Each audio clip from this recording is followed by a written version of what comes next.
Liechtenstein have qualified for consecutive European Championships and have been placed in a tough group with Portugal, Spain and Ireland. Can we make it out of the group stage? That's what we'll be looking at in today's episode. We started the year with a huge friendly win over Croatia, but were promptly put in our place by the Danish. Then perhaps the biggest win in terms of prestige in the save so far, as we defeated multiple-time world champions Argentina at the Rhine Park. Jordan Keeling and FC Vaduz youngster Leon Vogel getting the goals. Only a friendly, I know, but you can't deny the enormity of the result. Another huge win days later as we beat Belgium 1-0. So we can do it on a mild wet Thursday evening at the Rhine Park, but not on a warm summer's evening in front of 70,000 fans at Wembley. Warm-up friendlies complete, we selected our squad. A great mix of established talent with oodles of international experience, as well as some youngsters that have stepped up at FC Vaduz since I left. The only major absentees were Tony Block, out for the summer with a broken leg, and Yannick Goop, who missed the final 2 months of the season with a hamstring injury and didn't make the cut. Our group stage campaign would kick off against Portugal at the Peter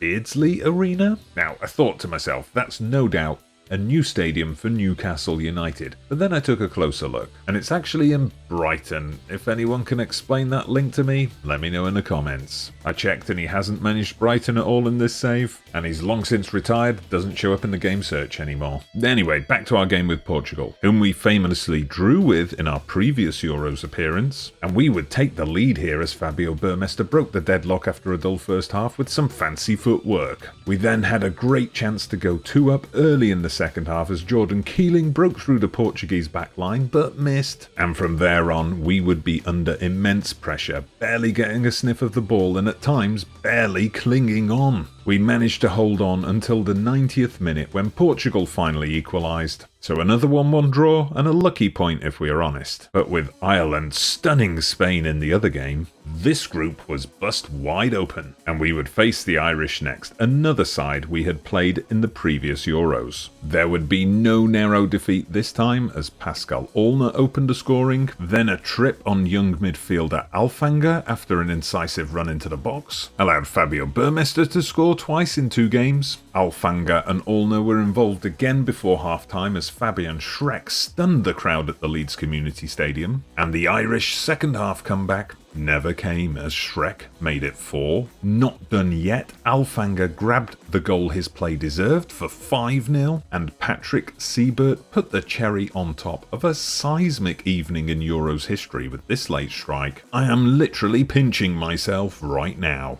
What an amazing performance, especially as that means with the mighty Spain up next, we have likely already done enough to qualify for the knockout rounds, which was probably just as well as our experienced opponents scored midway through each half to earn a comfortable win. Bubble not burst, but definitely slightly deflated. But never mind, as Portugal's victory over Ireland meant we qualified in second place. And up next, Belgium, a team we had of course beaten in a pre-tournament meeting, but also a team ranked inside the world top 10 that had come out of Group D for death unscathed. Again, it would be Pascal Olner who gave us the lead, getting on the end of a well-worked sequence of passes. Olner would turn provider for the second as he collected Martin Rinner's wayward header and set up a second chance for the young fullback. Belgium were down but not out as they pounced on some poor control from Axel Blinden to score with 4 minutes left. And there would be that dreaded stoppage time highlight, but for once we did not give the ball away, instead finding Fabian Schreck, who slotted home to make sure of another famous win and a place in the quarter-finals, where we would face Romania, a team we definitely stood a chance against.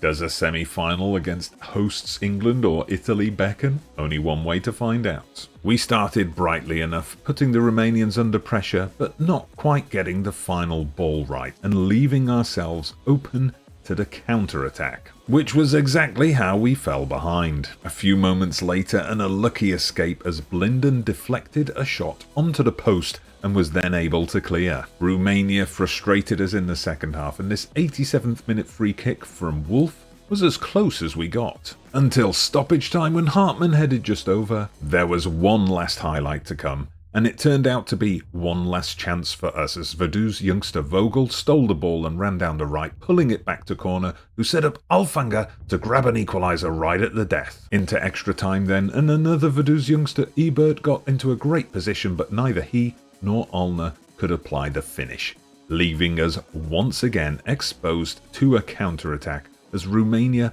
broke quickly up the field and once again hit the post. We would have a great chance of our own as Wolf controlled Hens's free kick and Ebert saw his shot tipped just wide. The drama of penalties then. Alfanger bravely stepped up first and immediately wished he hadn't. Up next, Romania's biggest fan, This Is Stan. Wolf kept us in it before Romania showed why they were show confident. Niklas Schulze fired us in, and then the turning point in the contest as Hens got down low to save, with Andreas Corner making sure that wasn't a waste. Momentum was firmly with us now as Hens saved again, meaning Pascal Olner had the chance to send us into the semi-finals, and he did. What a shootout, and what a moment for Liechtenstein.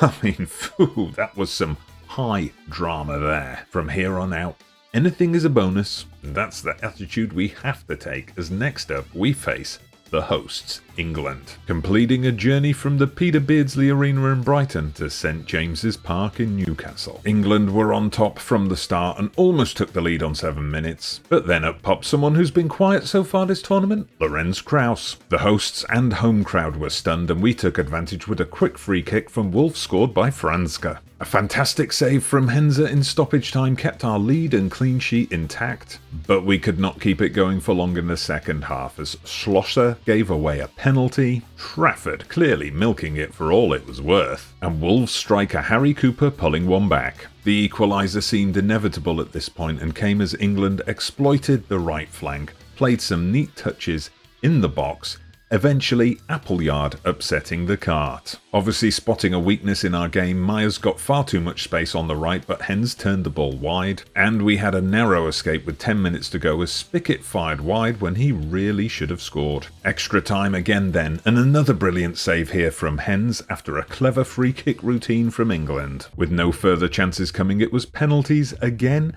and this time England missed first, Hens putting in a clear player of the match performance here. Krauss capitalised on the miss before Myers put England on the score sheet. Commentators Nightmare Boats and Hart stepped up next, but he gave himself nightmares as he placed his shot too close to the keeper. The next 4 spot kicks went in, tying the shootout at 3-3 with Blinden and Alfanger on the mark for Liechtenstein. England's 5th and final spot kick then, and another super save from Hens, giving Andreas Corner the chance to put Liechtenstein into the final. The hopes and dreams of an entire double landlocked micronation on his shoulders. He drilled in hard and low to make the dream come true.